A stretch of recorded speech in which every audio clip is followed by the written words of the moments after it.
Hello again, whiskey friends. Thanks for joining me, everybody, for another bourbon review. This time we got a very special review thanks to Wise Guy Stu. He hooked me up with this Southern Star. This is the Southern Star Paragon. It is cask strength bourbon coming out of North Carolina. This is not a source product. This was distilled and aged in North Carolina. Comes in at 105 proof. Very interesting single barrel to break down. So, if you haven't had North Carolina bourbon before, maybe this is the thing that inspires you to give this thing a shot. So, thank you for joining me today, whiskey friends. Let's kick off the show.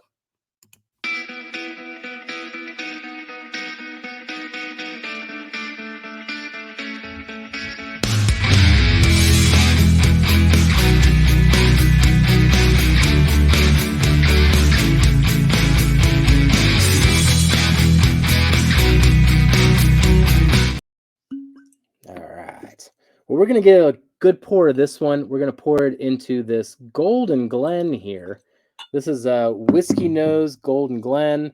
And Stu also hooked up Marty with a recent flight. So I figured that'd be a good tribute to both of them there. So cheers to Marty. Cheers to Stu. And Stu in general is like one of those guys where you try to spoil him and he's always just going to spoil you right back with something. So thank you, Stu, for this delicious single barrel. I'm excited to break it down with everybody. And as we go through this here, and I'll pull up the stats. Stu told me that this was $65. If I do a Google search of it, I can find it some places for as low as $50. So you got a range there, but that kind of gives you the price point for this particular single barrel. It is coming in at 105 proof. There is no age statement on this, but based on the color and just some of the barrel and the char and the oak that you get off this, I would probably guess between 4 to 6 years, maybe sway at 5 years. Hard to say. But it's also, if I didn't say it, it is a wheated bourbon as well. So keep that in mind as we go through the tasting notes, because there's some very surprising aspects of it for being a wheated bourbon. All right. So we're going to go through the nose, go through the palate, and then we'll go through the final scores. So thank you for joining me this far, whiskey friends. Cheers.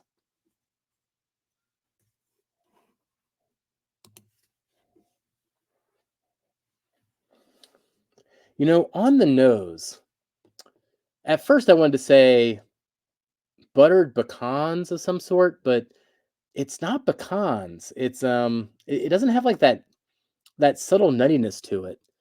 It's more of a doughy cinnamon roll, I think would be a more apt description. So the dough is there, maybe it's underbaked, cinnamon, the vanilla cream. The other thing that I do love about this one though is there is a bit of barrel char and oak to it too. So that makes me wonder the age on it, or I don't know how things age in North Carolina. I don't have any standards for this. But yeah, that sweet cream vanilla drizzle comes through. So just imagine just a very doughy, undercooked cinnamon roll with that sweet cream syrup on it. Yeah, there you go. So flavor wise, I have very delicious flavors. Yeah, the depth of the flavors though, there's not a whole lot of fruit going on. We are going to talk about fruits though when we get into the palate. Doesn't necessarily appear on the nose.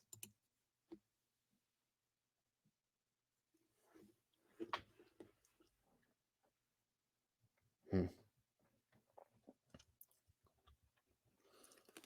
Up front, once again, mainly just like a spicy vanilla, natural vanilla, a vanilla bean, however you want to describe that. There is this pepperiness that does emerge, runs across the sides of the tongue, and it is a very, very creamy pour from a mouthfeel perspective. I mean, the oil on this, it's 105 proof cask strength, so they didn't water it down for that 105 proof part of it. So it's just really rich and oily. Oh, interesting.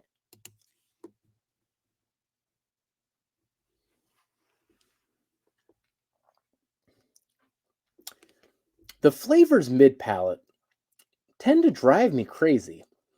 I'd almost describe it as a candied orange, but I typically don't put like a citrus on something that's a wheated bourbon versus not being a rye. But it's like a sweet Jolly Rancher, somewhere between like an orange Jolly Rancher or the blue ones, which were fruit punch, if I'm remembering correctly. So you get that hard candy sweetness, those artificial fruit flavors come through. And then once again, vanilla cream for days. The whole cinnamon roll thing doesn't play through to the palate, at least through the mid part of it. But the vanilla cream and the cream icing does. Hmm. And then the fruits actually escalate more and more every consecutive sip here. So as I'm going through this and just kind of thinking it through, man, those fruits escalate. Each each step of the way, they escalate a bit more. It's a very weird traveling wheated bourbon for that aspect. And then by the time we get to the finish, I think this is probably where it shines the most. It's got a nice, lengthy finish to it, matches that mouthfeel, that nice creamy mouthfeel, follows through with that long finish.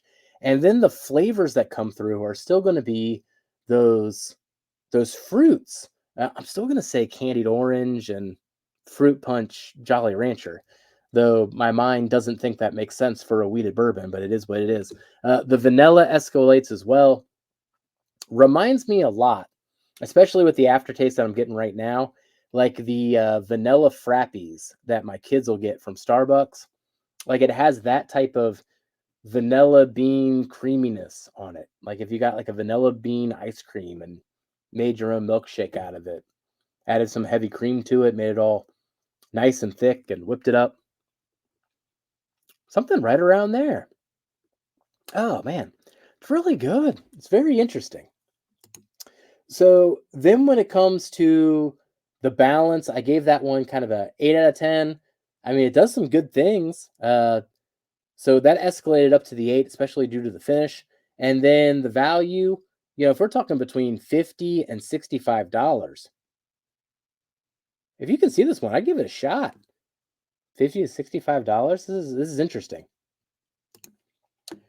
So then to summarize the scores, so on flavor, gave it a 75, experience a 76, and then a value, gave it all the points. That gets a straight 100.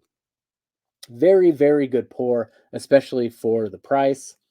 Does a lot of really, really good things. It just doesn't necessarily have the depth of the flavors to bring the score up any higher. So all in all, it does net out as a 78 out of 100. In terms of relativity here, for 2023 pours, that puts it at 48 out of 68. And all-time, 86 out of 122 things reviewed since we started the scoring system in January of 2023. So that concludes the review for the Southern Star. This is the Paragon Wheated Bourbon, Cask Strength, coming out of North Carolina. The absolute best bourbon I have ever had from North Carolina. Also, the only bourbon I've had from North Carolina. But it goes to show yet again, I mean, as we get through this more and more, and these distilleries are popping up the last 10 years, 20 years. I don't know how long Southern Star has been going here. Every state has something to offer. Bourbon is that ultimate American spirit. Whew. This is what's been so fun about exploring this category. Each state has something to offer. I can't wait to explore more. So if you've had this before, let me know in the comments, what are your thoughts on this pour? If this review inspires you to try it, let me know what you think afterwards, and we will catch you on the next whiskey review. Goodbye, everybody. Jeff, just be friends with me. But you have these whiskey friends, and you say hello again. Oh, Jeffrey, you should just be friends with me. But you have these whiskey friends, and you say hello again. Oh, Jeffrey, you should just be friends with me. But you have these whiskey friends.